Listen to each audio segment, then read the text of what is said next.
Well, today I have Scott Walter back. Now, do you know who Scott Walter is? Scott Walter has become famous just in the last 3 weeks. Up until then, he was just an obscure scientist working away on robots in various parts of the country, various parts of the world. But because of Twitter, because of YouTube, Scott is now a go-to with regard to everything about Optimus. And so this is Randy Kirk. If you like this kind of content, you know what to do. And hey, Scott, nice to see you yet again. Same here, Randy. It's nice to see you. Actually, I felt like I just saw you a few hours ago by watching the last video we had together. So, yes. So, yeah, the whole Optimus thing has blown up. But then yesterday, and this is what we want to talk about today, I think it was yesterday or the day before, you started saying, well, maybe they've already got Optimus employed working at the factory in Fremont doing S and X work. And that, I'm sorry, S and X, yes. S and X, yep. And then no sooner did you said that you corrected yourself and you're like, well, you know what? Maybe they're actually up working in Sparks near Reno, which is in Nevada, for those of you who wonder. Maybe they're maybe got some of those on the line up in Reno working on the semi truck. Yeah, that would make sense. And that's what's been rather interesting with some of these discussions we've been having, is that as we go through and talk our thesis through, suddenly we realize something or make a connection. And so I made a couple of connections on Herbert's interview of that. I knew they were doing things on the shop floor. And then I realized, like, there's nothing to prevent those parts from actually going in a car. So that means Optimus has already put some content in one. So that was the first one. And then we were thinking about what the low-hanging fruit, or as I'm now calling, the strawberries, which is the fruit that's so low you can pick it up off the ground. What would those examples be? And that's when it kind of occurred also in the discussion with John. It's like, wait a minute, the S and X line makes the most sense for a variety of reasons. And the first one, of course, was the low-hanging fruit is the underbody, which the GigaCasting has removed. So it's like, well, we don't have that much for the 3 and Y line anymore, but the S and X is using that, and it's lower volume and everything else. And just in Fremont, it's close to where the development team is. It all made sense. But then the semi checks all those boxes as well, and even lower volume. It's a little bit more distant from the team, but not that far. It's like, what, maybe 3 or 4 hour drive. So it's really not that bad, but it has one other thing, and that is probably secrecy and remoteness. So it's like, oh, that would be a good place. And the past history. So of Giga Nevada, that was the first Gigafactory, right? Yes.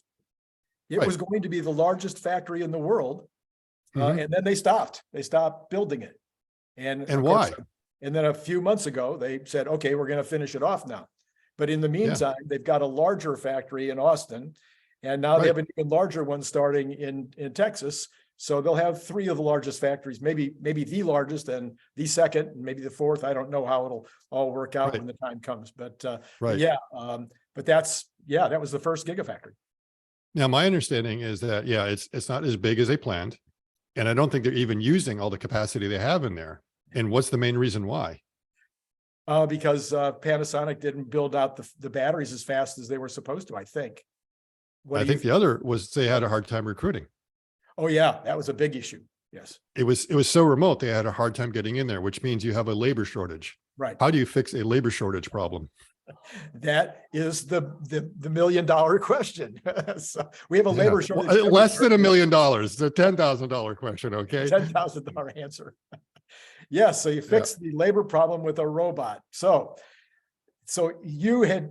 by bringing up semi-truck, you had tweaked one of my other favorite subjects. And that's why I wanted to have you on today. And because I wanted to because what my audience understands, but not everybody that's here watching today is my regular audience. So let me repeat it again. Semi-truck has the potential, and I believe will be as large as all auto. I'm talking about all automobiles, the Cybertruck, the new one that they're going to make in Texas, the level 3 or the 3rd generation. All of that together is supposed to be about 20 million vehicles per year, which if you multiply times, let's say 30,000, is $600 billion a year. I'm saying that they're going to make 1 million semi trucks a year, and those will be at least $400,000 a piece. And they will have the multiplier effect of needing a mega charger, a mega pack, and probably solar in order to give them the infrastructure to manage them for most fleets. So it's going to be more than the 600 billion rather, that all auto represents if they make $1 million a year. Now, my buddy, Brian Wong, who is another contributor to the book, the Elon Musk mission, Brian thinks that it might even be 4 million trucks a year, semi-trucks, semi-trucks, large trucks, you know, around the world, they're different. But so I think that that is a little bit out there, but hey, Brian, you've been right a lot more than I have. So, and I saw your interview with Brian. Oh, you did? And then you were kind of talking about Optimus, and he was like very manipulative. Oh yeah, it's already the fact. I mean, he just like, that's yesterday's news as far as he's concerned. And I was like shocked, like, wow, wait a minute. He's even way more optimistic than me. So yeah, well, Brian actually has, I don't know if you know that Brian takes part in this futuristic website where you actually make predictions and then you get ranked based on whether your predictions come true. And he has something, I want to say it's like a 91% rating. Wow. So now obviously you want to pick your subjects very carefully before you make a prediction. But I think that, you know, he's pretty good at this prediction stuff. So let's just call it $1 million, but it might be less. But let's just say people don't recognize that the semi-truck is going to be a massive product on the level of the automobile industry separate from the semi-truck. Absolutely. Absolutely. And Elon has said he's going to make 50,000 of them next year, 2024. So this is where you and I then come together on this subject of the robot, the Optimus, being used in Reno, and also how do we get to 50,000 by next year? And so take it away. And what is S and X production levels yearly? It's also in the order, is it 100,000 or so? I think it's around 100,000, yeah. Combined or separate? Something like that? Combined, isn't it? 100,000. I'd have to go back. It's kind of the order of that. You know, if we're off by 2 or 3, it doesn't really matter. But it's kind of in the same order. Right. So it would make sense that you're either doing it there or in both. You know, I suspect they're probably doing it in both places. It would make sense to be doing it in Reno because you may have the pilot lines, because Joe Justice has been talking about they probably have 2 pilot lines. And I agreed with that because not because they need the production volume from 2 lines, but because it's nice to have 2 different lines that you're experimenting with, just like they did with, and not to put too fine of a point on it, but I think we really need to get away from calling them lines. I think we have to look at them as production cells, or as this, what are they now calling it? The unboxed. Yes. Yeah. Whatever it is, it's going to be and yes. So exactly. Yeah. So my new theory, my brand new theory in like the last 24 hours has been, if the auto team was developing this new 3rd generation platform, which was unboxed, and they were going to 48 volt, and they were going to change to the hairpin motor, this might be why we've heard nothing at all about semi-truck for what, 6 weeks? I'm thinking that they stopped everything 6 weeks ago and they said, let's set this up unboxed. Let's change to the hairpin motor. Let's change to 48 volts. And since we're going to change to unboxed, how are we going to use the bots? Because they said they're going to use the bots in the unboxed environment. Yes. Yeah. They're definitely going to do that. And you do have a little bit of the space. I have a feeling that, you know, Fremont, it's really cramped there. They're always having a hard time to do anything. So if you want to set up a production line, you would want to probably, I call it a production line again. All right. So if, you know, you have the space there to create your cells or whatever you want to call them, honeycombs, I don't know what they're going to look like. Yeah. And also you could do the bot production there. So we know the prototyping is probably being done, I don't know, you know, Fremont, San Francisco, wherever the headquarters is, Palo Alto, I guess that's where the headquarters is. So they may be doing some kind of prototyping there. But if they're ramping up somewhere, it makes more sense to be out there. It's either that or Lathrop. And I have a feeling it would be there unless they're really intending on using it in Lathrop, which they probably could at some point, but they're probably focusing more on that. And we Yeah, do have a hint of what's going on. The other thing they are producing there are the batteries, of course. right. So the batteries are right there when you need them. And there will be probably a correction video coming out. I was completely wrong about the battery type. They looked like 4680s. They're not. Okay. Yeah, they're 2170s. And, I went through, other material, and the math just didn't add up for the 4680s. And when you start doing the math properly and everything else, it all made sense. Where are the 4680s being produced right now? Only in Austin. Yeah, it's pilot line in Fremont and Oh, yeah, Austin. and pilot line. Yep. But it's not being done in Sparks. Right. So, it's they're not using that battery type anyways. And it's actually overkill for Optimus. It makes total sense, because the whole idea of the 4680 was to be a structural battery that it can take a lot of loading. So it's actually a little bit heavier than it needs to be. But you make up for that in the fact that you get rid of the structure in the car. Optimus is not a car. It's much lighter. It just doesn't have those requirements. And the pack itself can take all the loading that's needed.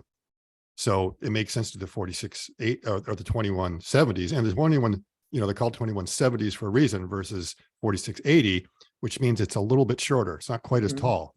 So that means the torso won't be quite that wide. You can make it a little bit narrower. So it makes maybe more sense to kind of pack it in that way. So, so you have that there, and they make the modules and the packs also in Sparks. It's not just the batteries. I think they also pack them together there, right? Yes. Yes. So they already have the equipment for being able to create the dish that everything goes in. And of course, it's a very big dish that's being stamped out of there, but then they would be able to do the other. And going back to like the old fruit analogy, what happens when you shake a tree? Sometimes something falls out of it.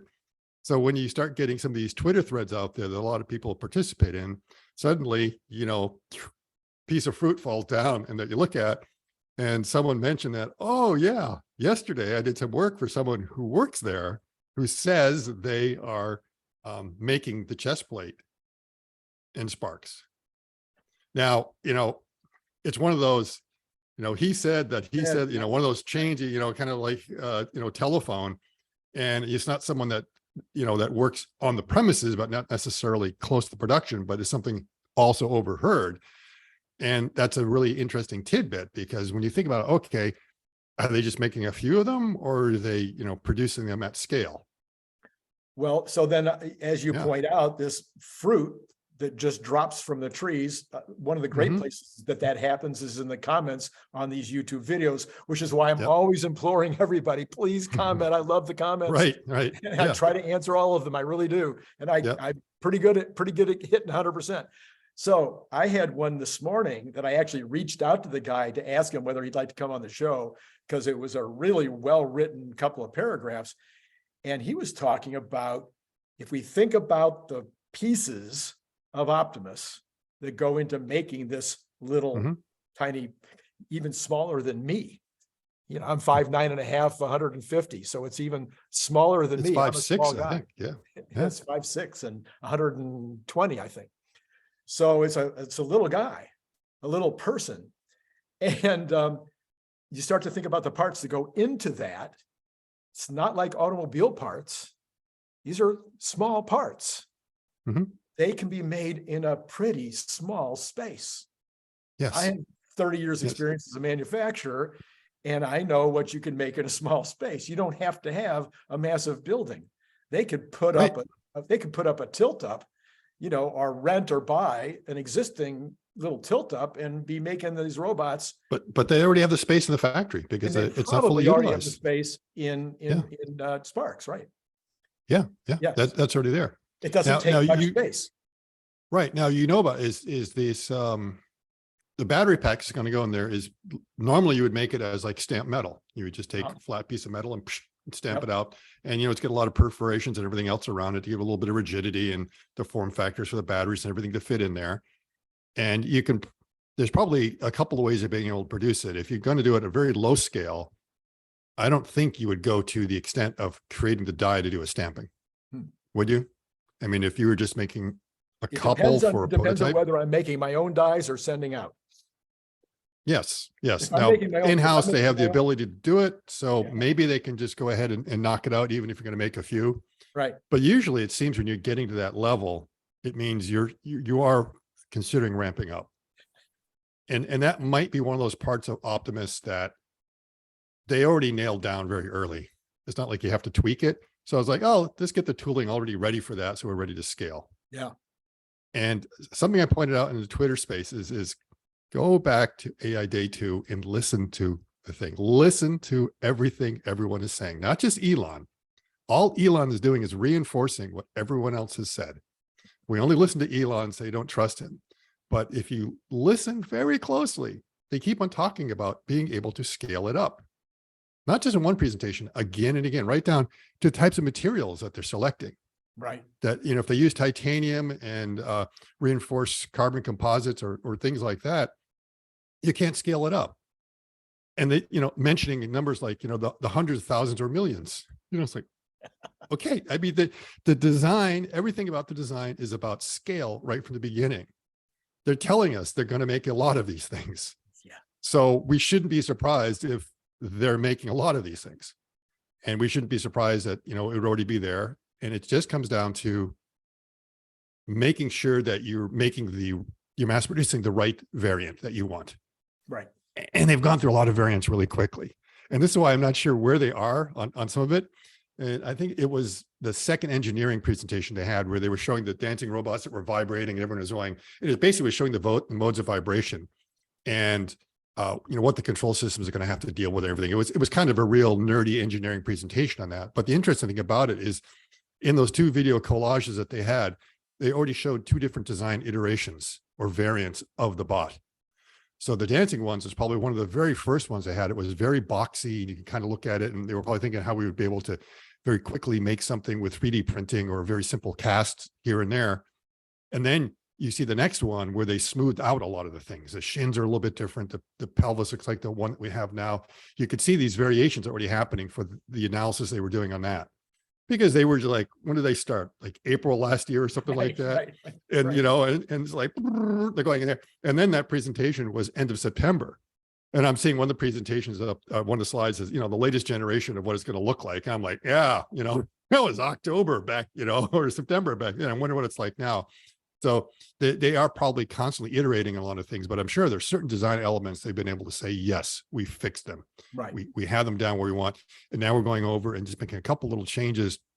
But those things they can have. So I think they've been stockpiling servos for a while just for that reason. Because I don't know how quickly they can crank out those servos, whether it's something that, they can produce 100 a day, or are they only able to produce 2 or 3 a day? So if you want to have a large number, then maybe you start doing it. And that's what they might be looking at is the complex things that get nailed down, produce them now. The ones that are just like, oh, we're not quite sure what the final backpack's going to look like. We're going to tweak it a little bit. You might be, yeah, okay. Because once you get that die, how many can you stamp out in a day, Randy? It's lots. It's lots. It's like, Yeah. it's like I talk about my factory and, we were water bottle makers for the bicycle, bicycle style water bottle makers. Well, there's one right there down on the shelf. And we were making 5.5 million of these a year in 25,000 square feet. Yeah. And so when you're talking about making something that size, it doesn't take space. And that was most of that 25,000 square feet was for warehousing. Okay. It wasn't. Right. Yeah, exactly. Yeah. It was stacks and stacks of, because they take up a lot of space. So yeah, this is not something that takes up a ton of space to make. And so I think the Reno thing just totally makes sense. Your little, the Twitter or whatever that you received suggesting that they're already making the chest plate there, they could be, I just thought of this. Yeah. I shouldn't say not the chest plate, but I think the chest cavity. Yeah, the cavity. Yeah, because the chest plate, I think that could be a simple injection molding. Injection molding, right? Probably. But injection moldings cost a lot of money too. You're going to 3D print that for a while before you're going to make a mold for that. Yes, but where can they make those? And where do they already have the expertise to do that? and I was just going to suggest maybe they have manufacturing capability for the bots in more than one place. Yeah, well, they could, but we know that they can already do 3D injection molding in Sparks. They already have that capability. Okay, yeah, Yeah, so it's on site. right. Well, and that of course, I try to follow that as closely as I can, but the whole 3D printing thing is moving so quickly that some of the new stuff, sometimes I wonder whether you have to make 5 million a year before you bother to go make a mold. Yeah, well, use 3D printing. it's yeah.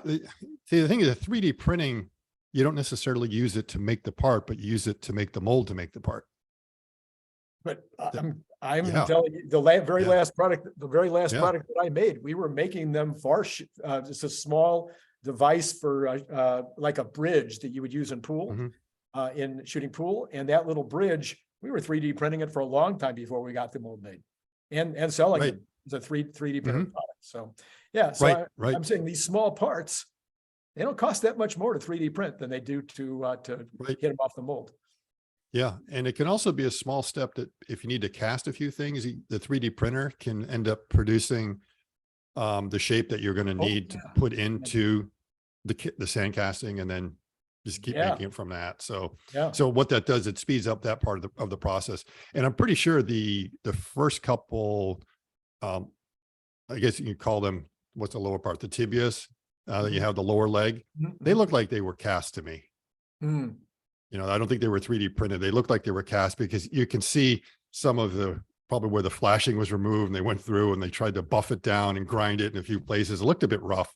I was like, okay, that was probably just a quick casting they put together just to check it out. So then if we put this all together, which was kind of Mhm. what we were trying to do in this particular episode, is that we could have, I'm wondering, I have no real clue as to how many humans it would normally take to do the semi-truck production. It would take quite a few, I would think, even if you were using as many stationary robots as possible, it would still take quite a few humans to assemble bits and pieces in the interior and screw things down and whatnot. So it looks to me like there would be a lot of jobs for the bot. Yes, and it would be very similar to the way the production is for a car, but I think they go a lot slower. So, this whole idea, you get this 49-second cycle time, whatever, you usually don't have it on something like that. You may have some sort of line that moves, but it's a lot slower. So everyone has the time to go in and do whatever jobs they need to, because you just don't have that kind of volume that's coming through, which means it could be perfect for a bot that's pretty slow. Yeah. And then you've had massive amounts of experience dealing with factories and setting up production lines and whatnot. So a lot of folks now are speculating about Sparks that they are already ramping. And so my speculation that I'm adding on top of that is that they're already ramping, but they're going to use unboxed. And so that this ramp, they might be a week or 5 weeks or 8 weeks or whatever away from starting to actually spit out the mass market version, the beginning of the ramp in Sparks right now, because otherwise there's no way they can get to 50,000 units. And he didn't say 50,000 run rate. He said 50,000 produced. Well, either way, you've got to do a certain amount of ramping. Yes. And we know the way Tesla works is they're always in a forever ramp. They never stop ramping. They're always going back and modifying the process and improving it. So they're probably putting bots in where they can right now, and where they can't, they'll just go ahead and do it manually and then eventually move their way in there. So it's not like, oh, we can't do anything until I have enough Optimus. We're just going to sit here and wait. It's like, no, we're just going to go ahead and start building what we can and do the replacements along the way, because they've figured out everything, and they always seem to have a contingency plan every step of the way. Right. But this contingency plan, I think this was a surprise. Now, maybe I'm completely wrong, but I think that they had set up and had all of their plans designed around their more traditional approach. Let's say the approach that they would have used on the Model Y, but somewhere along the line, this unboxed idea became real, because They didn't have the unboxed idea a year ago when they were setting up Model Y in Austin and in Berlin. So this unboxed thing Right. is a new thing. And it makes Yeah. sense that all of a sudden we just had to stop. No pricing, no specs, no production that anybody's been able to talk about of the semi truck. It just stopped. And then we heard about at the same time, it was all going to go to Reno and they were going to add on all this additional factory. And which made me think, oh, they're not going to start working on the actual production line until 2024. And how are they going to get out that many units in 2024 if they do that? But all of a sudden, the whole thing of the bot, the new motor, the 48 volt, the unboxed approach, all those things just came up 3 weeks ago at Investor Day. Now they've been, I'm sure, dealing with it for a long time before that. But does that all make sense to you? Does my connecting the It does, dots? but I have a feeling that the genesis of the unboxing goes back quite a ways. It's definitely been something that's been maturing over the past year or 18 months, and they've been keeping it close to themselves. And it wasn't just a PowerPoint. They clearly are very far down in this process, and they've probably been experimenting with some ideas along the way. But the main key to the unboxing process is what always goes on in Tesla is the design for manufacturing. The problem is the 3 and the Y are not designed for unboxing. Right. So they could not go to unboxing. They could test out a few of the methods, but with the next generation, the Gen 3, that's the whole idea, is that they've had this idea and says, we're going to do this now. Now we've got to design the vehicle. We're not going to design the manufacturing process around the vehicle. We're going to design the vehicle around the manufacturing process. Right. And that's what's very, very important. And that's why they're able to pull it off. And also probably why they're very secretive about it, because it gives them a huge advantage. Right. And yeah. Okay, but going back to my theory then, if you're at the very beginning of the semi Mm-hmm. and you haven't really put your line together and you still have some time to make some modifications to the product to fit the unboxed theory. Yes. Yep. This Then you can do it. Total sense that you would just stop everything. Right. And redo what you need to redo in order to take advantage of the huge savings that comes from an unboxed approach. Right. And the semi is not critical to the financial stability of the company. Right. The Model 3 was. They could not just stop Model 3 production and say, oh, we've come up with a better idea. Right. So even if they did, it's like, we've got to get these out the door. The Model Y is based on the same platform, so we can't really make any big changes. We just got to ramp up. We've got to get it out, and we'll learn from the mistakes that we have here and think about what we do in the next one. And the semi would have been one of those where you could say, okay, let's hold off for a little bit because we think we have a better idea here. We are not going to go bankrupt if we don't put it out. We have a lot of people that would love to have it yesterday, but their understanding is still under development. Then you throw in the wrinkle with the 4680s not quite being ready yet, and all those things of them trying to decide what kind of contingencies to have. So I think all those kind of came together, part of the delay. But a lot of times it's, and you get all that tension in that rubber band. Yeah. And when it snaps, and this is what's kind of been happening, is that they just keep pulling back a little bit more and a little bit more. And when that snaps, it's just going to go, and it's going to take off, and you're going to be surprised. And we won't be surprised. No, but people will be shocked when they see what the potential outcome is going to be. So in my video the other day, Joe Justice said that the Optimus will also be done in an unboxed approach. I couldn't wrap my head around that. Is that necessary? Could Optimus be done I think it's just in a traditional line, or is there an advantage to doing Optimus? It's just naturally unboxed. I just don't see how it wouldn't be unboxed to begin with, because you have all the different limbs and everything that can be developed somewhere else, and you're just snapping them together. So yeah, it all comes together where you're going to just have one final point where you snap them in. Chewie comes in with the nut runner and C-3PO is back together again, and then you're ready to go. So I forget what Elon called it, but when he was putting together, because I'm not as much of a sci-fi fan as many are in the community, but when he was putting together the Model 3 line, he wanted it to be almost 100% robotics. Oh, the alien dreadnought, I think is what he The called alien it, right? dreadnought, that was it, yes. Yeah. So now, and you suggested, was it you that suggested that that's probably the moment at which the robot concept hit him? That it was like, oh no, we can't do everything I wanted it to do with these stationary robots. So I need a humanoid robot to be able to take care of some of these other issues. Well, they learned a couple of things. One is that in the middle of the Model 3 production, they decided to automate, or I think in the design that was spelled out at the investor day, that they had the design for manufacturing, but it was designed to be manufactured by labor. And then halfway through, they said, oh, we've got to do it more automated. We've got to bring the robots in. So they did that and then realized that they hadn't quite designed it right. So some areas were easy to automate and others weren't. They learned the hard way that robots are very good at picking up very rigid things and putting them into rigid locations. But when you pick up something that is kind of flexible, it's a lot harder.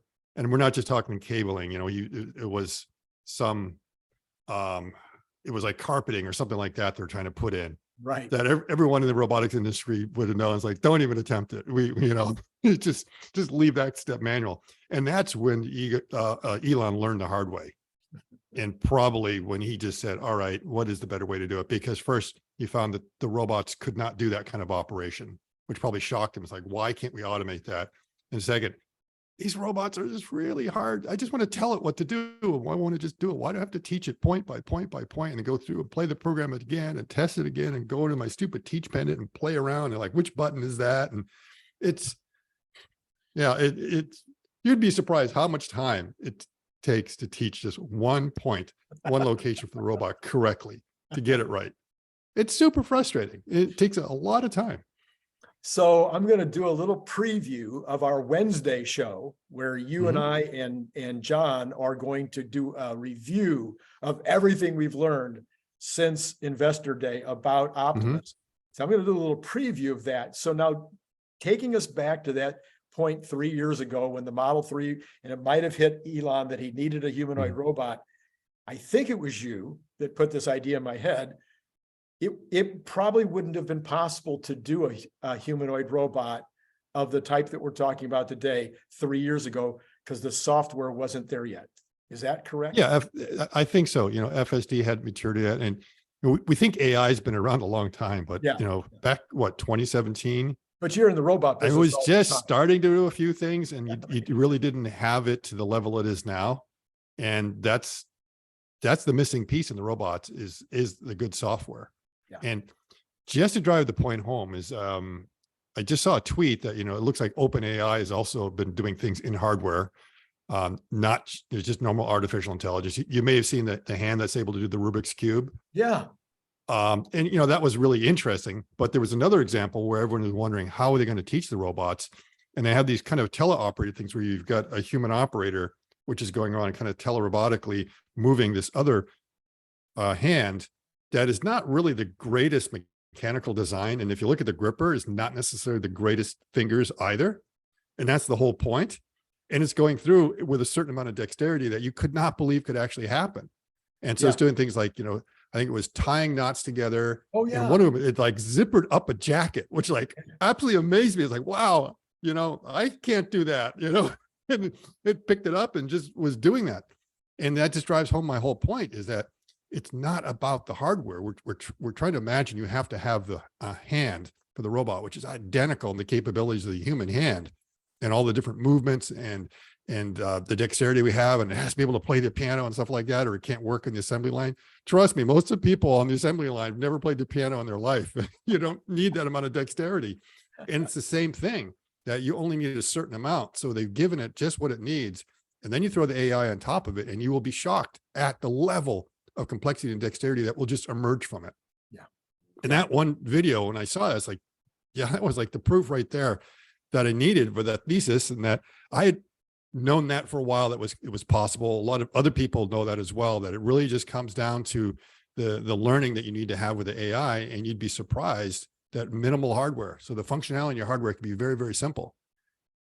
So this is another one of those confluence issues. I think absolutely Kathy Wood has, I think, so cleverly described what the Apple, iPhone Yeah, would not have been possible 18 months previous. That right. the And Tony size Seba of- also. Yeah, the size exactly. of the size of the batteries, the size of the chips, the capability of the storage, none of that was possible. The touch screen, everything Touchscreen that was needed. 18 months before, but all of a sudden the technology all came together, and Steve Jobs was either brilliant to understand that it was all coming together, and or his team, or he was lucky. But when it comes to the robot, it's kind of the same thing. Same that thing, right? You couldn't have done it, and all of a sudden you can. And now Yes. the potential out of the robot is unparalleled. Right. And now you always have people that are kind of dabbling in those spaces and not moving along. So Boston Dynamics has been around for a long time. And it was interesting what they were doing. And there were these other teams that are always trying to do it with these DARPA challenges and everything. But nothing really came out of it because they were missing some pieces. And now all of a sudden, there's a lot of people that are coming in. There's new startups. Figure Robotics is out there is another example of a startup. There's several others. At the recent automation show, PAC Expo, they were showing some bipedal human type of robots that are showing that there are more people thinking of it. And then you're beginning to see, I think, some venture capital moving in that arena, because they're all realizing that it's not that Elon's crazy or that oh, he's doing it, we have to do it too. They're studying the whole thing just to make sure there's a solid business model in there. And maybe he helped them kind of look at it a second time, but they're seeing this confluence. They're clearly seeing that. And we'll see that the capability is there. In another preview, I'm just going to ask you straight up the question, because you and Joe Munaretto, I think it might have been Joe Justice. One of you talked about balance, the other one talked about hands. Are those the two big limiting factors? Are there more than that? Yeah, I know Joe Munaretto mentioned the balance with walking while loaded as being a hard problem. I'm trying to remember if Joe Justice had talked about the hands. I'm sure Joe Munaretto would have also talked about the hands, because we all see that as an issue, but we're seeing it as that you need to have a certain amount of dexterity and control, but you don't need to have too much. And on the Twitter spaces last night, it was really kind of the interesting discussion that we had, that there wasn't any strong debate or disagreement on certain things, that you had like these two different hardline positions, because we were just talking about the feet, and that, in order to be able to walk better, you need to have human-like feet and stuff like that. And then, there's a panel of these guys who are biomechanists that deal with this stuff and understand it and can name all the bones that are in there and absolutely love it.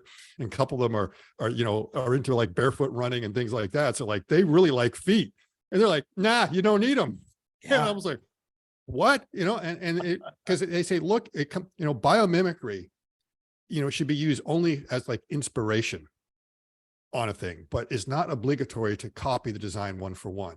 You just kind of want to look at some of the ideas, because your design is going to evolve, and it's evolving based on certain needs and pressures, which are different than the evolutionary pressures that came up with our feet. So you have to keep that in mind. It's like, kind of look at what's going on there, and what are the things that nature discovered that I, will then notice and take advantage of. But let's not go crazy and make sure it's exactly identical to the human foot. So what are the requirements? What is it you're trying to do? So that's why it doesn't really have, fancy feet. And the hand is good, but it's not super good. However, the arm kinematically, it's spot on, but it's done differently. I mean, this is the other thing about biomimicry. It's like, you have the same kind of range of motion in the shoulder, but the way it's done is completely differently. The only thing that's kind of close as a joint might be the elbow a little bit, the way it's actuated. But the others, I mean, you're surprised they're very different. So they have a different form, but in a sense, the same functionality. And the hands, they don't have the sensitivity that we're used to. You can't do this. You can't do, the Vulcan live long and prosper. That's right. It. There's no movement this way with the Optimus fingers. There's only movement that way. But for now, you don't need it. Right. And the other thing is, you don't have that fine control with the fingers either. It's like, it's even hard for us, but if you want, you can maybe move one of those knuckles. I mean, normally you just want it to kind of curl around. The only way Optimus is going to do it is if it meets resistance, is going to keep it from curling up, is then it will do something else. So it's very limited. We have a bit more fine control. And of course we have the touch sensing, which allows us to do remarkable stuff. but don't sell it short. It's going to do a lot more than you would think it can do out of the box. Well, so I thought, so as a person who is not a scientist, I have a BA in psychology. That's a science. I said BS, maybe. I think I have a BS in psychology. No, you have a, I'm the one with the BS. Okay. Let's get that straight. Anyway, but I'm not really a scientist.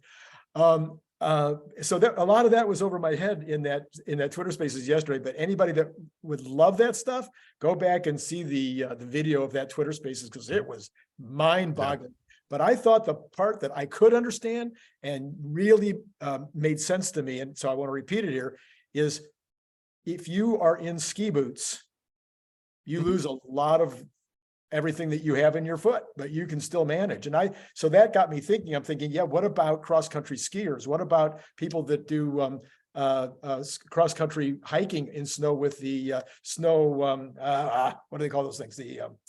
Those big tennis rackets. Oh, the snowshoes, basically the snowshoes. Yeah. Snowshoes. Yeah. Snowshoes. Yeah. So all of those things eliminate a lot of your capability of your feet. But you are still able to manage in that specific environment quite well. So same thing with the hands, same thing with the neck not turning, for instance. So all of these things need to be as good as they need to be in order to do the useful task. Sometimes not better. Now, John doesn't know it yet, but we're going to be doing a video exactly about something like that, about the number of joints that you have in Optimus. And the question we're really having is like, why does it have that many joints? Should it have more? Or you could argue in some cases, why not less? And there's some interesting observations we'll be able to see in there that you could almost come to the conclusion they have too many joints in there. Almost. Wow. But there's a reason why those other ones are there, and they're for very subtle reasons. And it's just enough to be able to make sure it's like, it comes to balance and control. Yes. So a lot of it's like that. So there's almost like 3 joints I'd love to get rid of if I could. Okay. That, you're looking at them but they just need there if you want to be able to walk and not fall over when carrying a load and a few other things. All right. So come back to my original question. Other than hands and balance, another major limiting factor, are those really the two? The data set. Just teaching. Just data. But data's not a just the data. Factor. And then data's just, you build enough of them, you're going to get the data. But I'm talking in terms of mechanically being able to walk. Mechanically, I don't see any limitation. Those two, hands and feet, hands and balance. Yes. Because again, you go back to the first principles, you'll be able to see, well, normal bipedal humans and other bipedal animals are able to accomplish this. We know it can be done. It's just a question partly of software and whether you have enough capabilities. And again, it comes down to, there's a couple of joints there that I'm saying in normal standard practice, in normal motions, like 90% of the time, maybe even 95% of the time, you don't use those joints, but you need them to make sure you don't fall over every now and then. And there's a reason why they had to do a few things for that. So I think mechanically they've got everything in there, and they may find out that, we over-engineered a few things, and that maybe we can scale back, or a few things we're going to be able to improve on as time goes along. I have a feeling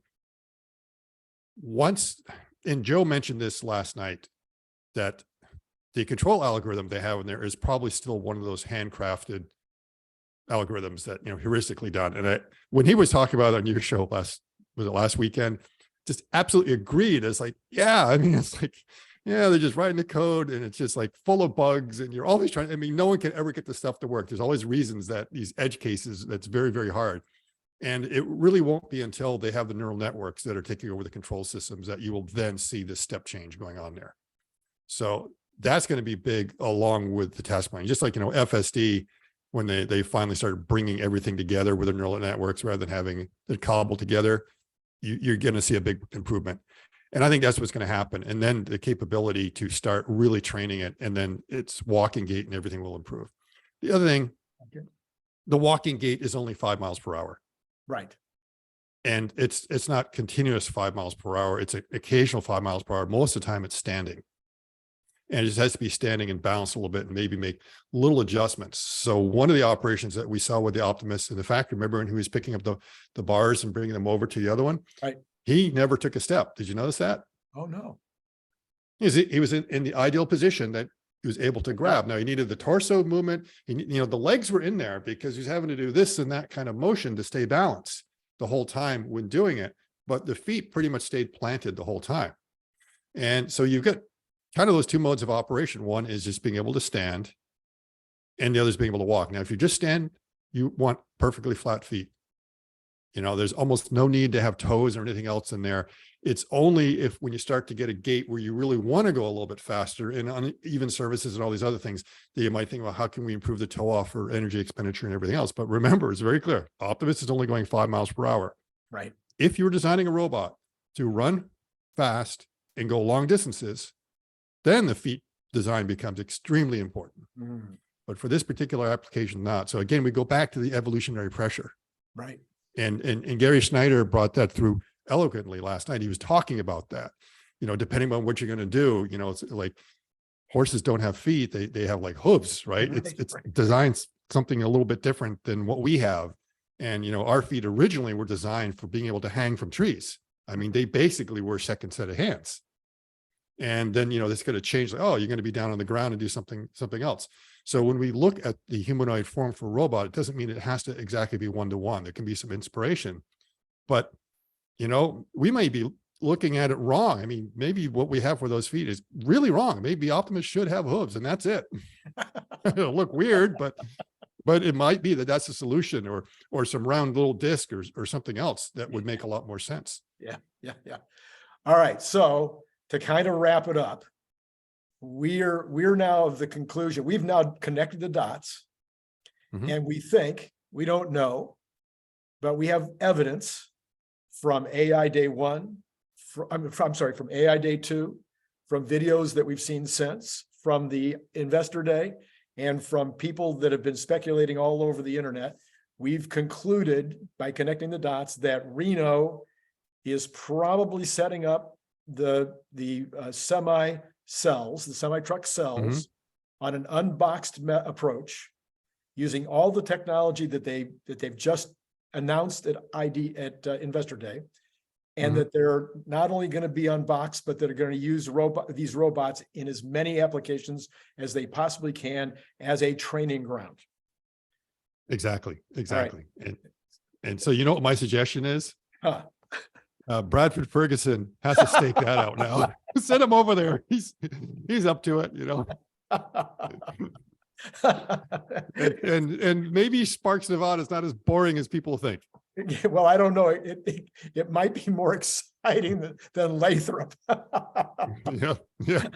I'm pretty sure Lathrop is not a great place to spend 5 days in your car, sitting in an industrial park. But for those of you who don't know what we're talking about, there's a video out this morning where Bradford Ferguson and I talk about his 5-day visit to Lathrop, California, to count the number of megapacks coming out of the factory in Lathrop. And this is called due diligence. When every time we say do your own research and everything else, the due diligence on anything is go out and validate and prove everything. So there's been a lot of theses on that. So Bradford went to the source itself to count what's going out to make sure it fits all the models that everyone has been saying. Now, you can't do all the due diligence. I mean, that's why you have to audit, and you sample here and there to make sure it makes sense. And then oh, okay, my thesis is all right. Or it's like, no, there's something phony here. And then you have to rely on other trusted sources and people that you're speaking to in the community that are seeing the same thing to be able to connect those dots. That's what really do your own research means. And that's why we are not going to give any sort of, what the stock price is going to be in 2030. We're just going to tell you that we're very optimistic about what we see. And then you have to come to your own conclusions on that. I did think about changing my name on Twitter to the Optimus Optimist. Yeah. Sure. It's a possibility. Hey, Scott, as always, delightful to have you on board. Your Randy, massive amount of experience contributes so much. You've heard it from Scott directly. This is what we think is happening. We don't know, but I think our speculation is as good as anybody's.